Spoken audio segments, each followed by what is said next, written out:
कुछ दिनों से गांव में मूसलाधार बारिश हो रही थी। सब ठीक चल रहा था। रामू अपने मित्र से कहता है कि इस बार फसल अच्छी है, मैं साहूकार से लिया हुआ कर्ज भी चुका दूंगा।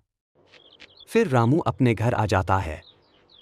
घने बादल छा जाते हैं, बिजली कड़कती है और मूसलाधार बारिश। हे भगवान, अगर इसी तरह पानी गिरता रहा तो हमारी फसल बर्बाद हो जाएगी। बारिश से पूरी फसल बर्बाद हो जाती है। रामू खेतों में खड़ा सोचता है कि अब मैं साहूकार के पैसे कैसे लौटाऊंगा। पर कर्ज तो चुकाना ही होता है। साहूकार आता है और कहता है, मेरे पैसे लौटा दो वरना तुम्हारी जमीन ले लूंगा। रामू कहता है, मुझे कुछ दिन का समय दो। साहूकार ने उसे 2 दिन का समय दिया। समय पर पैसों का इंतजाम नहीं हो पाता।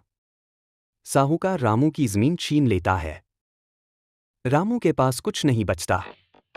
अब रामू जंगल में जाकर लकड़ियां काटकर बेचने लगा, जिन पैसों से घर भी ठीक से नहीं चलता था। रामू हर रोज की तरह जंगल में लकड़ियां काट रहा था, तभी उसके पास एक साधु बाबा आए और खाने को कुछ मांगा। रामू के पास खाने को कुछ नहीं था, लेकिन उसने कहा, पर मेरे पास 5 रुपए हैं। रामू के पास कुछ न होते हुए भी उसने साधु को 5 रुपए दे दिए। साधु बहुत खुश हो गए और उसे एक घड़ा दिया और कहा, इस घड़े में जो भी डालोगे वह दुगना हो जाएगा।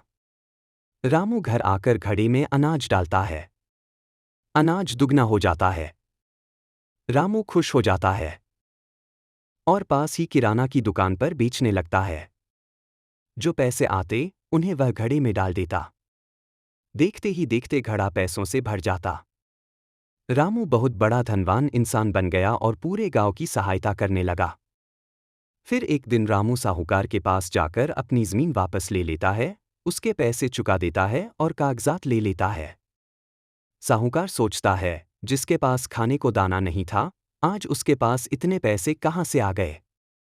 फिर रामू ने अपनी एक बड़ी दुकान खोल ली और अच्छा घर बना लिया। एक दिन साहूकार चोरी छिपे देख लेता है। घड़ा चोरी करने की कोशिश गांव के सरपंच ने अपनी आंखों से देख ली। अगले दिन सभा बुलाई गई जिसमें साहूकार और रामू दोनों को बुलाया गया। सरपंच ने साहूकार से कहा, तुमने रामू के घर से घड़ा चुराया है, मैंने अपनी आंखों से देखा है। साहूकार ने स्वीकार कर लिया। सरपंच ने कहा, जिन लोगों पर तुम्हारा कर्ज है उसका आधा माफ कर दो, वरना हम तुम्हें गांव से निकाल देंगे। साहूकार ने मजबूरी में सबका कर्ज माफ कर दिया।